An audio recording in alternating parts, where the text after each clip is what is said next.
সংসদের যে অধিবেশনটি চলছে এই অধিবেশনটি যে 3 দিনের বিরতি হয়ে গেল গত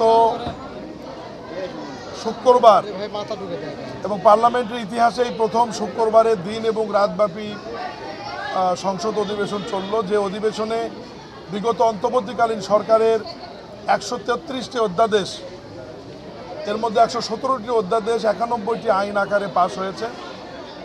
এর মধ্যে আমি যে মন্ত্রণালয়ের দায়িত্বপ্রাপ্ত মন্ত্রী, সেই মন্ত্রণালয়ের সিটি কর্পোরেশন সংশোধন আইন, উপজেলা পরিষদ সংশোধন আইন, জেলা পরিষদ সংশোধন আইন, পৌরসভা সংশোধন আইন, ইউনিয়ন পরিষদ সংশোধন আইনও পাশ হয়েছে।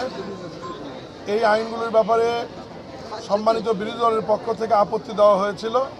তারা যে আপত্তিগুলো দিয়েছিল আমরা যুক্তি তর্কের মাধ্যমে সেগুলো খণ্ডন করে সেই বিলগুলি পাশ হয়েছে এবং জাতীয় সংসদের ইতিহাসে এটি প্রথম এই স্বল্প সংখ্যক দিনে 91টি বিল পাশ করা এবং বাংলাদেশের ইতিহাসে এই প্রথম কোনো গণতান্ত্রিক সরকার যারা আগের কোনো অন্তর্বর্তীকালীন সরকারের এতগুলো অধ্যাদেশ আমরা বিল আকারে পাশ করেছি। আর 16টি অধ্যাদেশ অধিকতর যাচাই বাছাইয়ের জন্য অপেক্ষমান রয়েছে। এই অধ্যাদেশগুলো আগামীতে পার্লামেন্টের অধিবেশনে আসবে বিল আকারে। বৈশ্বিক সমস্যা এবং ইরান যুদ্ধের কারণে সারা পৃথিবীর তো আমরা বাহিরে না, জ্বালানি তেলের বিষয়ে সাধারণ মানুষের মধ্যে একটা আতঙ্ক রয়েছে। তবে তেল কেউ পাচ্ছে না এ ধরনের অভিযোগ নাই, হয়তো একটু সময় লাগছে এবং এই তেল বিতরণও জ্বালানি মন্ত্রণালয় একটি সিস্টেমের মধ্যে নিয়ে আসছে, আরও হয়তো কয়েকদিন লাগবে।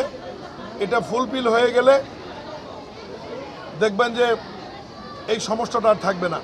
তবে সরবরাহ এবং মজুদ আমাদের সঠিক রয়েছে এবং আগামী জুন পর্যন্ত সরকারের একটি পরিকল্পনার অংশ হিসেবে ইতিমধ্যেই দেখেছেন যে অফিসের টাইম, স্কুলের সময়সীমা, সরকারি আইন, প্রধানমন্ত্রী সহ আমাদের জ্বালানি তেলের কাটছাট, বিভিন্ন ক্রয়ের ক্ষেত্রে সাশ্রয়, এগুলো আমরা করছি। যে আগামী 3 মাস যুদ্ধ কতদিন থাকবে জানি না, অন্ততপক্ষে দেশটাকে একটি স্টেবল রাখা যায়, দেশের অর্থনীতি যাতে একটা গতি ঠিক থাকে। আপনারা গত শুক্রবারে মাননীয় অর্থ এবং পরিকল্পনা মন্ত্রীর সংসদে একটি বিবৃতি শুনেছেন। সেই বিবৃতি উনি বলেছেন আমরা তো জ্বালানির মূল্য বৃদ্ধি করিনি, বরঞ্চ সরকার জ্বালানিতে যে ভর্তুকি দেয় তার উপর অতিরিক্ত মূল্যে কিনে নিয়ে এসে মানুষকে জ্বালানি তেল সরবরাহ করার জন্য আগামী জুন পর্যন্ত আমাদের সরকারের খরচ হবে 36,000 কোটি টাকা। 36,000 কোটি টাকার অতিরিক্ত ভর্তুকি দিচ্ছি এই সরকার, যাতে সাধারণ মানুষের কষ্ট না হয়, সাধারণ মানুষের দুর্ভোগ না হয়। এই জন্য ইতিমধ্যেই মহাস্থান মোকামতলাকে একটা হাব কেন্দ্র করে সবজি সহ বিভিন্ন বিষয় যাতে বিদেশে রপ্তানি করতে পারে আমরা একটা প্রসেসিং সেন্টার গড়ে তুলব এবং এটার জন্য ডিপিপি প্রণয়নের কাজ চলছে। এটা বিএডিসি এবং কৃষি মন্ত্রণালয় কাজ করছে। আমরা তো সরকারে কেবল 45-46 দিন একটু সময় দেন, আমরা যা করবো এই দেশের মানুষের মঙ্গলের জন্য এবং জনগণের জন্য।